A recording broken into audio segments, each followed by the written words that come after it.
Ce magazine vous est offert par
Nous sommes avec Florian Calvez, l'organisateur depuis 12 ans de ce festival Welcome in Zigani. Salut Florian, ça va? Bonjour, ça va bien, ouais, très bien.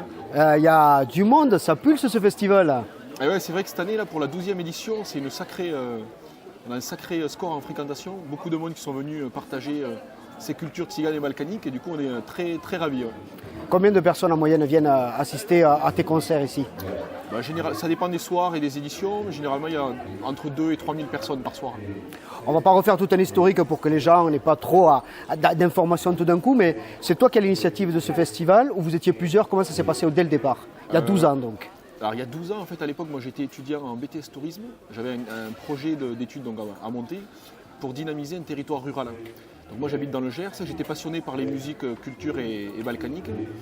Et du coup il y a ma sœur et un ami à moi qui m'ont aidé à monter la première édition en 2008 qui était dans une petite salle de concert à côté d'Auch, à Pavie, à la Fenière.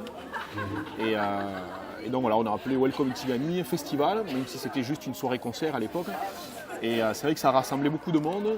Le public gersois est venu découvrir ces musiques qu'ils ne connaissaient pas forcément et ont été très emballés par l'ambiance et le côté très festif et convivial de cette première. Et du coup ensuite on a créé l'association et on a un petit peu structuré le projet et qui s'est développé au fil des années. Et aujourd'hui on est dans ce très beau théâtre de verdure du Soleil d'Or à Séissan. Ah, c'est fantastique, on a derrière nous là, t'as des gradins tout autour, une place centrale un peu comme une arène. Voilà, c'est une arène en fait. C'est une arène. C'est vraiment une arène. Et c'est une arène récente, c'est-à-dire que le maire de Séissan, François Rivière, il avait pour projet de construire des arènes ici à Séissan depuis très longtemps. Et il y a une dizaine d'années, du coup, il s'est lancé sur ce projet. Il a construit les arènes. Et nous, ensuite, dans la foulée, du coup, on leur a proposé de l'investir pour y faire le festival. Et aujourd'hui, c'est vrai que le site est vraiment très, très apprécié de tous les festivaliers, tous les artistes. Parce que du coup, en fait, on arrive à l'entrée, on est au-dessus, on surplombe l'arène dans laquelle, du coup, il y a un chapiteau. On couvre tous les espaces des gradins, il y a 1000 places assises en gradin. Et ensuite, du coup, les festivaliers peuvent déambuler sur le site et descendre dans l'arène pour aller profiter des concerts et danser. Ceux qui veulent rester assis, profiter tranquillement de la musique et du coup de la vue de tout le public qui danse. Et la fosse. Et la fosse, du coup, voilà, ça bouge. C'est vrai que ça bouge, on était là hier soir. Pour dire, c'est bon enfant, vraiment très, très sympa, ça bouge, mais c'est vraiment de la belle danse, c'est vraiment pas d'animosité, pas de tension dans l'air, les gens viennent vraiment s'amuser. Et ça, c'était vraiment important à le souligner parce que c'était vraiment festif. Oui, c'est vrai qu'on a la chance d'avoir un public vraiment déjà multigénérationnel. Oui. Il y a des gens qui viennent d'un petit peu partout, beaucoup du coup de la région Occitanie, mais beaucoup aussi de toute la France. C'est à peu près moitié-moitié. Et on a maintenant de plus en plus d'étrangers aussi qui viennent à Welcome in Zigani parce que c'est devenu un des festivals références au niveau des musiques balkaniques en France, mais aussi à l'échelle européenne en fait. Parce qu'il y a très très peu d'événements consacrés à ce style de musique. Et donc ceux qui viennent ici, c'est vrai qu'ils profitent à 100% de tout le programme et de la programmation, et ils se lâchent et ils s'éclatent. Et c'est vrai qu'à Welcome, généralement, on fait de très très belles rencontres. En parlant de multiculturalité, combien de cultures sont présentes pour cette édition-ci, en tout cas? Combien de cultures? Oui, on va dire de pays différents, comme tu veux le dire. Mais au total, on a invité des artistes de 8 pays européens. Donc du coup, ça va il y avait des Hollandais, il y a des Serbes, des Macédoniens, il y avait des Roumains hier soir. Ouais. Il y avait également un groupe de Sarajevo en Bosnie.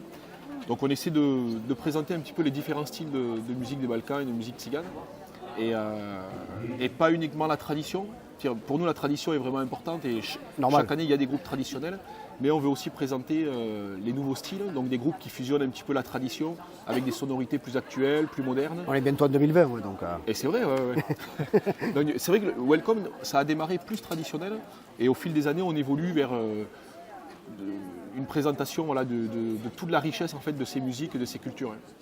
Comment tu fais pour chercher ces groupes-là? Est-ce qu'ils viennent à toi? Tu me disais tout à l'heure en off que tu allais régulièrement en Serbie et sur pas mal de festivals. Est-ce que c'est un but que tu te donnes de trouver justement des nouveaux talents et les ramener? Ou alors c'est vraiment au fil des rencontres?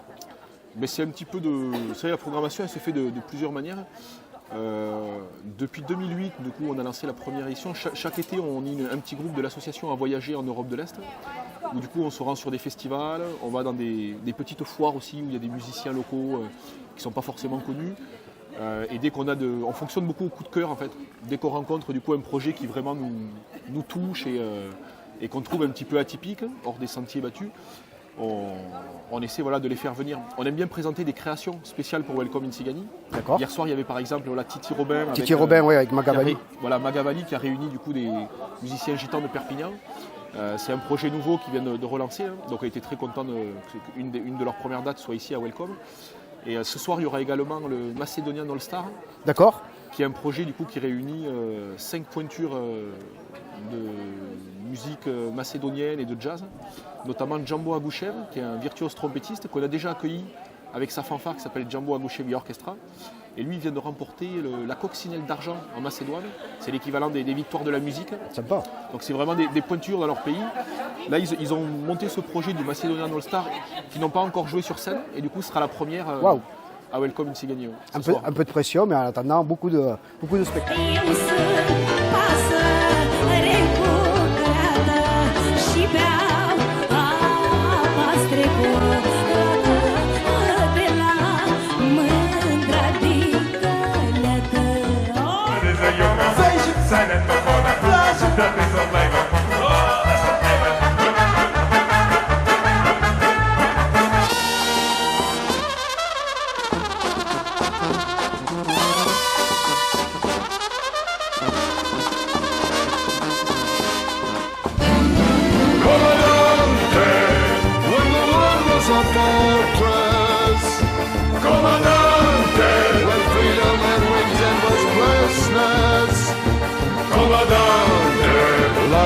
Melting the ice away.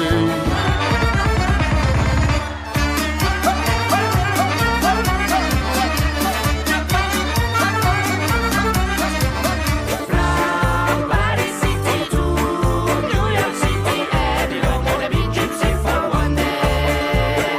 From Macedonia to Guatemala, everyone gonna be gypsy for one day.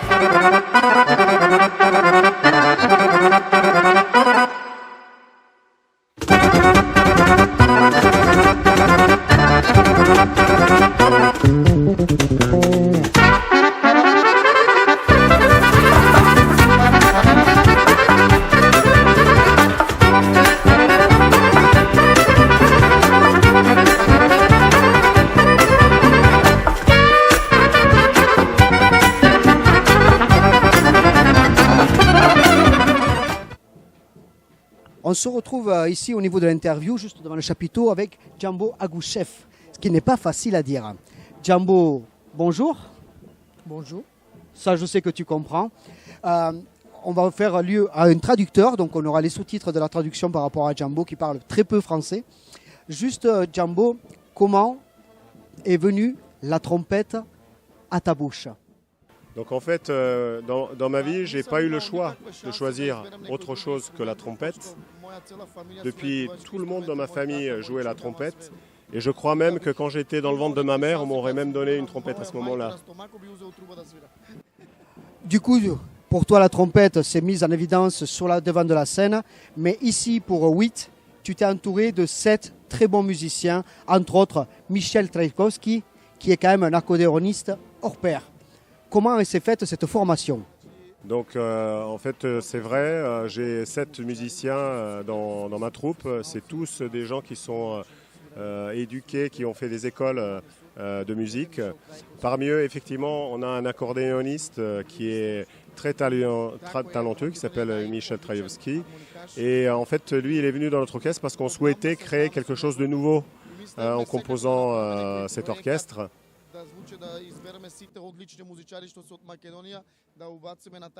J'ai écouté les balances juste à l'instant avant que tu viennes à l'interview.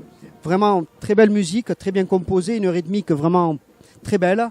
Tu as ta place, enfin vous avez votre place sur un festival, on va dire Tzigan, mais vous avez énormément de place dans un festival jazz.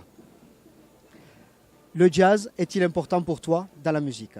Et effectivement, dans notre musique, on sent qu'il y a aussi des sonorités jazz, mais pas seulement. On essaie de moderniser un petit peu cette musique tzigane en mettant aussi des sonorités un peu funky, jazz, reggae, pour que ça soit encore mieux que ce que c'est aujourd'hui. Tu as eu de nombreuses récompenses et puisque tu as amené ta trompette avec toi, pour que les gens voient à qui ils ont affaire, est-ce que tu peux nous faire un petit solo trompette s'il te plaît?